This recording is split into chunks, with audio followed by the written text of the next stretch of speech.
새벽빛이 희미하게 밝아오자 황금빛 햇살이 기연정사 보리수 아래로 쏟아지며 평온한 부처님의 얼굴을 비추었습니다. 다문제일 아난다 존자는 미간을 찌푸린 채 스승님께 천천히 다가갔습니다. 그는 자신을 위해서가 아니라 승가 내의 날로 심각해지는 집단적인 어려움 때문에 온 것이었습니다. 많은 비구들이 출가 전후를 막론하고 수행 중에 같은 장애에 부딪혀 마음이 안정되지 않고 마치 곱비 풀린 야생마처럼 통제되지 않았습니다. 스승님, 제자에게 여쭙고 싶은 것이 있습니다. 아난다 존자가 예를 올린 후 입을 열었고 그의 목소리에는 다급함이 묻어났습니다. 최근 승계 이상한 현상이 나타나고 있습니다. 많은 비구들이 참선 시 집중하지 못하고 마음이 어지럽게 흩날립니다. 그뿐만 아니라 제가 성안을 돌아보니 많은 제가자들 또한 비슷한 어려움을 겪고 있었습니다. 사람의 마음은 어찌하여 이리 쉽게 흩어지는 것입니까? 또한 어떻게 해야 마음을 안정시킬 수 있겠습니까? 멀리서 천둥 소리가 우르릉거리고 먹구름이 낀 하늘은 낮게 드리웠으나 비는 좀처럼 내리지 않았습니다. 이 갑갑한 분위기는 마치 그 자리에 있는 모든 비구들의 마음속 무거운 의문과도 같았습니다. 부처님께서 천천히 눈을 뜨셨고 그 눈빛은 가을 호수처럼 맑았습니다. 아난다여, 너는 어찌하여 이토록 오랫동안 비가 내리지 않는지 아느냐? 비구들은 서로 얼굴을 쳐다보며 이 아아파티덴이 관련 없어 보이는 질문이 자신들의 어려움과 무슨 관련이 있는지 이해하지 못했습니다. 자연하게 능통한 한 비구가 조심스럽게 대답했습니다. 스승님, 아마도 구름 속의 수증기가 아직 충분히 큰 물방울로 응결되지 않았기 때문일 것입니다. 부처님께서 희미하게 미소 지으셨습니다. 표면적으로는 그렇게 보일 수 있다. 하지만 더 깊은 차원의 원인은 구름 속의 기류가 혼란스럽고 무질서하여 위아래로 요동치며 서로 간섭하기 때문에 수증기가 조용히 응결되어 빗방울이 될 수 없는 것이다. 사람의 마음도 이와 같다. 마음이 어지럽고 생각이 만 갈래로 흩날리면 마치 구름 속의 기류처럼 조용해질 수 없고 한 곳에 집중할 수 없다. 그러므로 겉보기에는 간단한 수행이 넘을 수 없는 장애가 되는 것이다. 그때 몇 방울의 빗물이 마침내 하늘에서 떨어져 나무짚에 부딪히며 맑은 소리를 냈습니다. 스승님, 그렇다면 저희는 어떻게 해야 마음을 안정시킬 수 있겠습니까? 아난다가 물었고 빗물은 이미 억수같이 쏟아졌지만 모든 사람들은 미동도 하지 않고 부처님의 답변을 온전히 기다리고 있었습니다. 부처님께서 모든 사람들을 둘러보시고 말씀하셨습니다. 내가 너희에게 한 수행자의 이야기를 해주겠다. 그는 마음의 번뇌에 시달렸지만 어떻게 해탈의 길을 찾았는지에 대한 이야기이다. 빗소리는 점점 커졌지만 부처님의 평온하고 힘있는 목소리를 가리지는 못했습니다. 비구들은 땅바닥에 앉았고 마음속의 불안은 이때마침 내린 비로 인해 조금 가라앉는 듯했습니다. 왕사성 북쪽 산림에는 정심이라는 비구가 살고 있었는데 출가한 지 20여 년이 된 그는 경전에 능통하고 계율이 엄격했지만 차마 말 못할 고민이 하나 있었습니다. 그의 마음은 단 한 번도 진정으로 안정된 적이 없었던 것입니다. 가부좌를 틀고 앉아 막 선정에 들려 하면 마음속 생각들이 마치 야생마처럼 날뛰어 문득 어린 시절 강가에서 놀던 풍경이 떠오르기도 하고 문득 내일 화원에 갈 곳을 걱정하기도 하며 문득 경전 속의 어려운 구절을 생각하기도 했습니다. 이러한 상황이 그를 수년간 괴롭혔고 거의 절망하게 만들었습니다. 한 번은 우연한 기회에 정심 비구는 산 너머에 정도와 성스러운 과를 증득하신 장로님이 살고 계시며 특히 마음이 흩어지는 수행자들을 지도하는 데 능숙하다는 말을 들었습니다. 정심은 마지막 희망을 품고 그분을 찾아뵙기로 결심했습니다. 여정은 매우 험난했습니다. 그는 울창한 밀림을 통과하고 가파른 절벽을 오르고 물살이 센 계곡을 건너야 했습니다. 설상가상으로 길을 가는 내내 그의 마음은 더욱 초조하고 불안했으며 길을 찾지 못할까 걱정하고 야수를 만날까 두려워하며 장로님의 지도를 받을 수 있을지에 대해 불안해했습니다. 셋째 날 황혼, 정심이 흙투성이가 되고 기진맥진하여 장로님의 동굴 앞에 도착했을 때 장로님은 계시지 않았고 동굴 입구에는 허름한 풀돗자리 하나와 그 위에 놓인 빈 그릇과 편지 한 통만이 있었습니다. 정심이 편지를 집어들자 거기에는 짧은 한 문장만이 적혀 있었습니다. 산 아래 농가에 맑은 우물물이 있으니 물 한 통을 길어오너라. 돌아오는 길에 너를 기다리겠다. 정심은 몹시 지쳤지만 장로님을 놓칠까 걱정되어 억지로 정신을 차리고 편지에 적힌 대로 산을 내려가 농가를 찾았습니다. 날이 점점 어두워졌고 그는 상이슬개서 그 농가를 찾았습니다. 주인은 그를 따뜻하게 맞이한 후 물을 길어가는 것을 허락했습니다. 마당의 우물가에 이르자 정심은 그것이 매우 깊은 오래된 우물이며 도르래를 이용해 천천히 물통을 내리고 다시 조심스럽게 끌어올려야 한다는 것을 알게 되었습니다. 조금이라도 부주의하면 물통이 우물벽에 부딪혀 모든 노력이 수포로 돌아갈 것이었습니다. 정심은 심호흡을 하고 도르래를 조작하기 시작했습니다. 그는 온전히 집중했고 손가락으로 밧줄의 팽팽함을 조심스럽게 조절했으며 눈은 물통의 위치를 주시하고 귀는 물소리를 귀에 깊게 들었습니다. 신기하게도 바로 이 물을 깃는 데 집중하는 과정에서 그는 전례 없는 평온함을 느꼈습니다. 정심이 조심스럽게 물 한 통을 가득 채워 언덕을 올라왔을 때 늙었지만 정신이 매우 또렷한 모습의 한 인물이 길가 큰 나무 아래에 나타났습니다. 네가 정심이냐? 노인이 물었습니다. 네, 그렇습니다. 혹시 내가 바로 네가 찾던 사람이다. 물은 여기에 두고 앉아서 잠시 쉬거라. 정심은 공손하게 물통을 장로님 곁에 내려놓고 맞은편 돌 위에 가부좌를 틀고 앉았습니다. 장로님은 서둘러 말씀하지 않으시고 옆에 있던 나뭇가지를 집어 물통에 넣어 가볍게 휘저으셨습니다. 맑았던 우물물이 즉시 흐려졌고 통 밑에 진흙이 뒤섞여 올라오며 수면에는 잔잔한 파문이 일었습니다. 이것이 바로 너의 마음이다, 정심아. 장로님께서 말씀하셨습니다.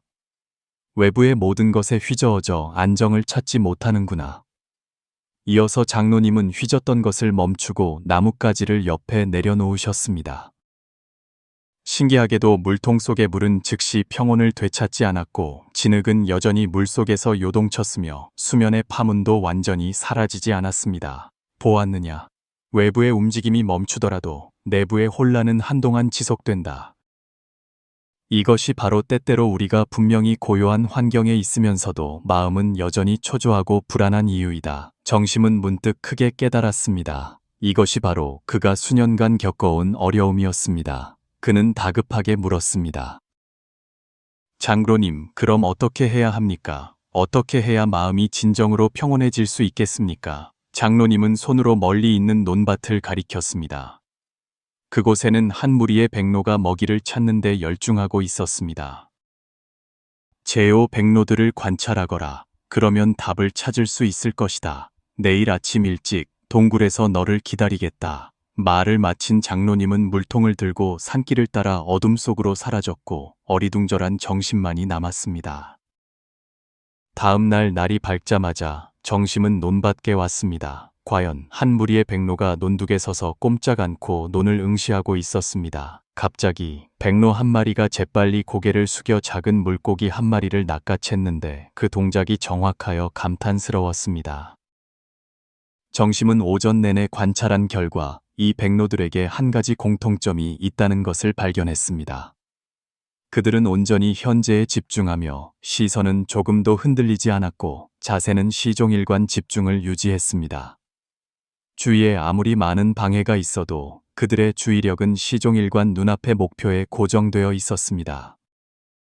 더욱 신기한 것은 정심이 백로를 온전히 관찰할 때 자신의 마음 또한 이상하리만큼 평온해지고 지난날 어지럽던 생각들이 모두 사라졌다는 것을 발견한 것입니다. 이 발견을 안고 정심은 조급한 마음으로 장로님의 동굴로 달려갔습니다.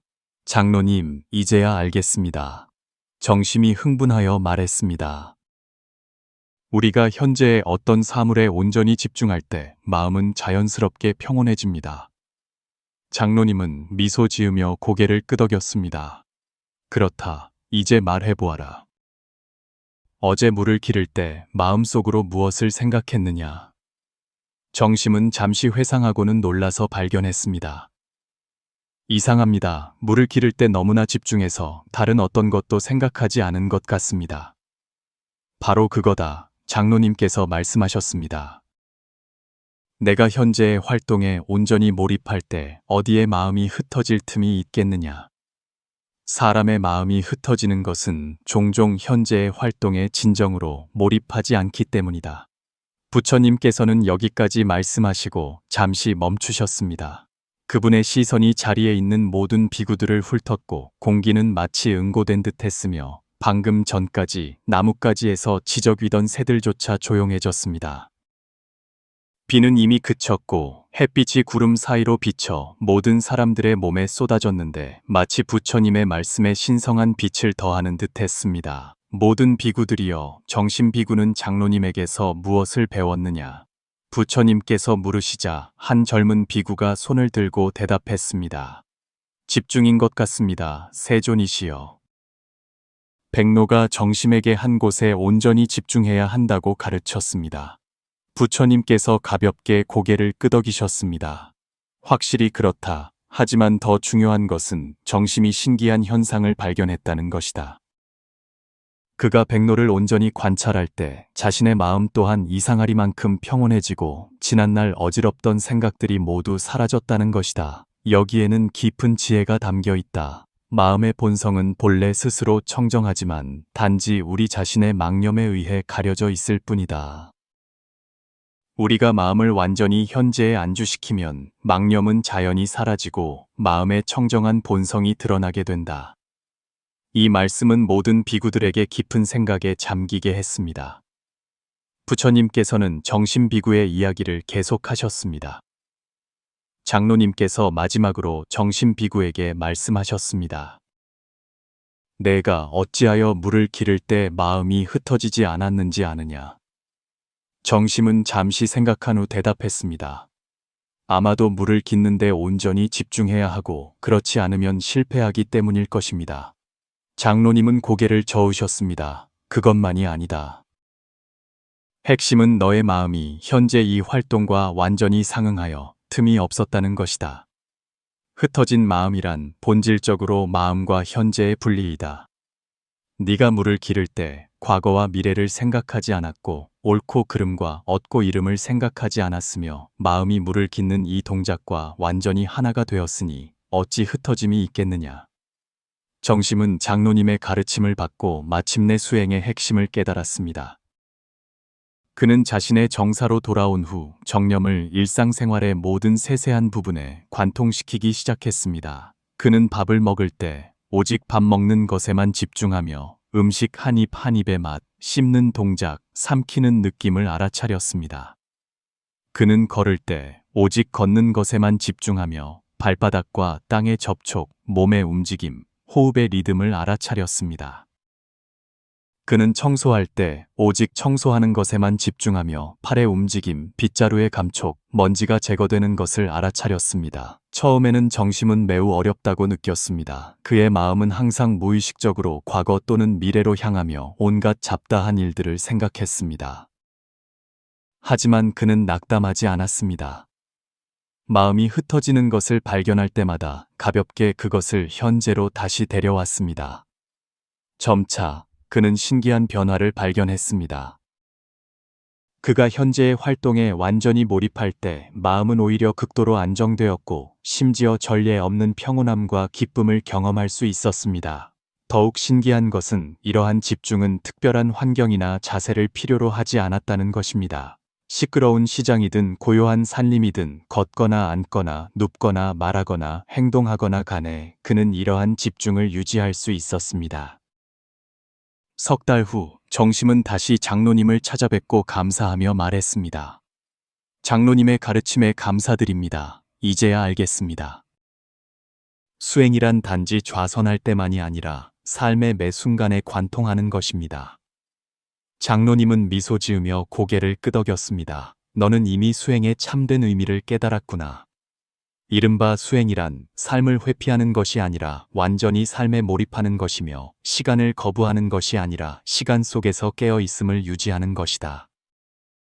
하지만 네가 알아야 할 것이 하나 더 있다. 장로님께서 계속 말씀하셨습니다. 내가 너에게 가르쳐준 이 방법은 단지 입문일 뿐이다. 진정한 수행은 현재의 활동을 알아차리는 것에서 나아가 마음의 본성을 알아차리는 것이다. 마음의 본성이란 무엇입니까? 정심이 궁금하여 물었습니다. 마음의 본성은 본래 스스로 청정하고 본래 흔들리지 않으며 본래 스스로 만족하고 본래 흩어짐이 없다. 이른바 흩어짐이란 단지 마음의 표면적인 현상일 뿐 마치 수면의 파도와 같다. 파도가 일어도 물의 성질은 변하지 않는다. 그렇다면 어떻게 해야 마음의 본성을 볼 수 있겠습니까? 너의 수행을 계속하고 정념을 유지하며 일어나는 모든 생각과 움직임을 관찰하라. 네가 어떤 생각에도 흔들리지 않고 어떤 경계에도 따라가지 않을 수 있게 되면 자연히 마음의 본성을 보게 될 것이다. 부처님께서는 여기까지 말씀하시고 주위를 둘러보셨습니다.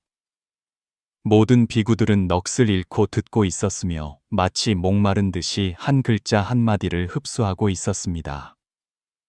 모든 비구들이여, 정신 비구의 이야기는 우리에게 흩어진 마음을 다스리는 핵심이 정념 수행에 있음을 알려준다. 이른바 정념이란 현재의 활동에 대해 깨어있는 알아차림을 유지하고 마음이 경계에 따라 흔들리지 않도록 하며 생각이 이끄는 대로 가지 않도록 하는 것이다. 아난다 존자가 공손하게 물었습니다. 스승님, 정신 비구는 마지막에 정말로 흩어진 마음을 다스렸습니까? 부처님께서 대답하셨습니다. 아난다여, 정신 비구는 꾸준한 수행을 통해 확실히 흩어진 마음을 다스렸다. 그뿐만 아니라 그는 이로 인해 출세간의 과를 증득하여 아라한이 되었다. 하지만 아난다여, 나는 너와 이 자리에 있는 모든 비구들에게 말하겠다. 흩어진 마음을 다스리는 것은 단지 수행의 시작일 뿐 끝이 아니다. 마음이 흩어지지 않은 후에는 다시 선정을 닦고 지혜를 개발해야만 비로소 생사를 해탈할 수 있다. 한 젊은 비구가 물었습니다. 스승님, 저희는 일상생활에서 구체적으로 어떻게 정념을 닦아야 합니까? 부처님께서 자애롭게 이 비구를 보시며 말씀하셨습니다. 훌륭하구나, 훌륭하구나. 네가 아주 잘 물었다. 일상생활에서 정념을 닦는 것은 네 가지 측면에서 시작할 수 있다. 신념처, 셴니엔추, 수념처, 쇼니엔추, 심념처, 신니엔추, 법념처, 화니엔추이다. 신념처란 걷고, 서고, 앉고, 눕는 모든 행위에서 몸의 모든 움직임을 알아차리고 몸과 외부 세계의 접촉을 느끼며 몸의 변화를 관찰하는 것이다.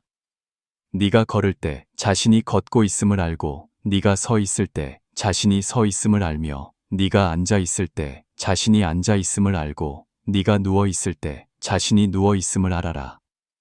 이와 같이 깨어 있음을 유지하여 몸의 활동이 기계적인 습관이 되지 않고 생명의 활력과 알아차림으로 가득 차도록 하라. 수념처란 온갖 느낌의 생겨남과 사라짐을 알아차리는 것이다. 괴로운 느낌이든 즐거운 느낌이든 괴롭지도 즐겁지도 않은 느낌이든 모두 그것들의 유래와 결과를 명확히 알아라. 네가 즐거움을 느낄 때 자신이 즐거움을 느끼고 있음을 알고, 네가 고통을 느낄 때 자신이 고통을 느끼고 있음을 알며, 네가 평온함을 느낄 때 자신이 평온함을 느끼고 있음을 알아라. 이와 같이 느낌의 변화를 관찰하여 느낌에 통제되지 않고 좋아함으로 인해 추구하지 않으며 싫어함으로 인해 배척하지 않도록 하라. 심념처란 마음의 상태를 알아차리는 것이다. 탐욕스러운 마음인지, 성내는 마음인지, 어리석은 마음인지, 아니면 탐욕 없음인지, 성냄 없음인지, 어리석음 없음인지, 흩어진 마음인지, 집중된 마음인지, 혼미한 마음인지, 깨어있는 마음인지 알아라. 네가 탐욕이 일어날 때 자신이 탐욕이 일어났음을 알고, 네가 증오가 일어날 때 자신이 증오가 일어났음을 알며, 네가 어리석음이 일어날 때 자신이 어리석음이 일어났음을 알아라. 이와 같이 마음의 변화를 관찰하여 감정에 지배되지 않고 생각에 좌우되지 않도록 하라. 법념처란 온갖 법의 생멸 변화를 알아차리는 것이다. 예를 들어 오온 우윤, 유기비 류누, 12처 시 아르주, 18개 시바제 등이다. 이러한 현상들이 어떻게 생겨나고 어떻게 존재하며 어떻게 사라지는지를 관찰하고 그것들의 무상, 우창, 고쿠, 무아, 우오의 본질을 알라. 이와 같이 만법의 진상을 통찰하여 허망함에 미혹되지 않고 집착에 속박되지 않도록 하라. 이 네 가지 수행 방법을 사념처 시니엔추라고 한다. 만약 꾸준히 사념처를 닦을 수 있다면 반드시 흩어진 마음을 다스릴 수 있고 심지어 모든 번뇌를 끊고 열반을 증득할 수 있을 것이다. 부처님의 이 말씀은 마치 밝은 등불처럼 모든 비구들의 마음속 안개를 비추었습니다. 그들은 마치 마음의 평온과 해탈로 통하는 명확한 길을 본 듯했습니다. 또 다른 비구가 물었습니다. 스승님, 정념을 닦는데 얼마나 시간이 걸려야 효과를 볼 수 있습니까? 부처님께서 미소 지으며 대답하셨습니다. 그것은 사람마다 다르다. 어떤 사람은 근기가 예리하고 부지런히 정진하여 몇 달 만에 효과를 볼 수도 있다. 어떤 사람은 근기가 둔하고 게으르고 방만하여 몇 년이 걸려야 겨우 약간의 성과를 얻을 수도 있다. 하지만 어떠하든 꾸준히 노력하면 반드시 수확이 있을 것이다. 마치 물방울이 돌을 뚫는 것과 같다. 한 방울의 물이 돌을 뚫을 수는 없지만 지속적으로 물방울이 떨어지면 결국 돌을 뚫을 것이다. 수행 또한 이와 같다. 하루아침에 이루어지는 것이 아니라 지속적인 노력을 통해 결국 성과를 가져다 줄 것이다. 중요한 것은 단기적인 결과에 얽매이지 말고 장기적인 목표의 압박감을 느끼지 않는 것이다. 단지 현재의 모든 수행 순간에 집중하고 마음을 다른 곳에 두지 않으며 온전히 집중하라. 이렇게 수행하면 목표를 달성할 수 있을 뿐만 아니라 과정에서 평온함과 기쁨을 누릴 수 있을 것이다. 아난다 존자는 깊은 감명을 받고 다시 물었습니다. 세존이시여, 저희처럼 이미 출가한 비구들에게는 사원 생활이 비교적 단순하여 정념을 닦는 것이 그다지 어렵지 않을 수 있습니다. 하지만 속세의 사람들은 종일 생계를 위해 분주히 움직이며 심신이 피로한데 어떻게 정념을 닦아야 합니까? 부처님께서 대답하셨습니다. 아난다여, 네가 아주 잘 물었다. 정념 수행은 출가와 재가를 가리지 않고 귀천과 빈부를 가리지 않으며 모든 사람이 닦을 수 있다. 재가자들에게는 가장 간단한 일상 활동부터 수행을 시작할 수 있다. 예를 들어 밥을 먹을 때는 밥 먹는 데 집중하고 먹으면서 다른 일을 생각하지 마라. 걸을 때는 걷는 데 집중하고 발바닥과 땅의 접촉을 느껴라. 일할 때는 일에 집중하고 온전히 집중하여 모든 임무를 완수하라. 만약 이렇게 수행할 수 있다면 생활과 일에 영향을 미치지 않을 뿐만 아니라 오히려 효율성을 높이고 실수를 줄이며 기쁨을 증가시킬 것이다. 더욱 중요한 것은 이러한 방식을 통해 재가자들은 수행을 일상생활에 융화시킬 수 있으며 추가적인 시간과 공간이 필요하지 않다는 것이다.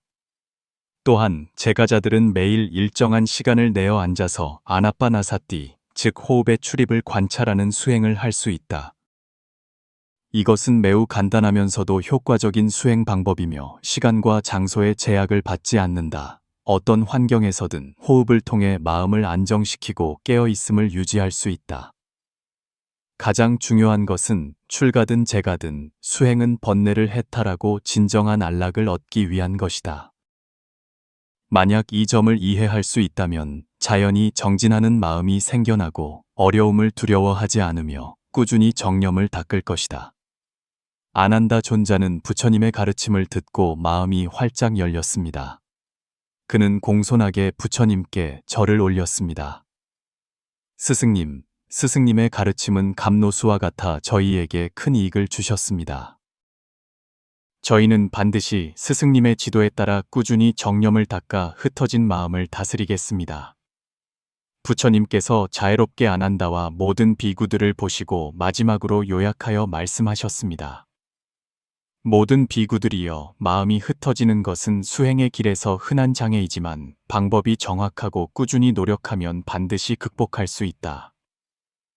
정념을 닦으면 흩어진 마음을 다스릴 수 있을 뿐만 아니라 더 나아가 지혜를 개발하여 결국 해탈의 경지에 이를 수 있다. 법구경에서 말했듯이 마음을 한 곳에 두면 이루지 못할 일이 없다. 마음이 만약 한 곳에 머물러 외부 경계에 흔들리지 않는다면 자연히 모든 공덕을 성취할 수 있을 것이다. 너희는 기억해야 한다. 수행은 하루아침에 이루어지는 일이 아니며 장기적인 인내가 필요하다. 마치 농부가 밭을 가는 것과 같아서 하루하루 노동을 해야 수확의 계절을 기다릴 수 있다. 하지만 너희가 오늘 내가 말한 방법대로 수행한다면 반드시 풍성한 결과를 수확할 수 있을 것이다. 아마도 즉시 아라한과를 증득하지는 못하겠지만 적어도 마음을 더욱 안정시키고 생활을 더욱 기쁘게 하며 해탈의 목표에 한 걸음 더 다가갈 수 있을 것이다. 말씀을 마치신 부처님께서는 두 눈을 감고 선정에 드셨습니다. 아난다와 모든 비구들은 공손히 예를 올린 후 조용히 물러나 각자의 정사로 돌아가 부처님의 가르침을 실천하기 시작했습니다. 그 후로 기원정사의 비구들은 모두 일상생활에서 정념을 닦기 시작했고 단지 좌선할 때뿐만 아니라 모든 활동에서도 깨어있음을 유지했습니다. 이 간단하면서도 심오한 수행 방법은 곧 널리 퍼져 승가 내에서 널리 유행했을 뿐만 아니라 많은 제가 신자들에게도 받아들여졌습니다. 사람들은 이 겉보기에는 간단한 방법이 놀랍게도 그렇게 큰 변화를 가져올 수 있다는 사실에 놀랐습니다. 한때 초조하고 불안했던 마음들은 점차 평온해졌고 한때 끊임없이 괴롭혔던 생각들은 점차 사라졌으며 한때 피로에 지쳤던 몸은 점차 활력으로 가득 찼습니다. 정념 수행은 마치 마음의 정원에 씨앗을 심는 것과 같습니다.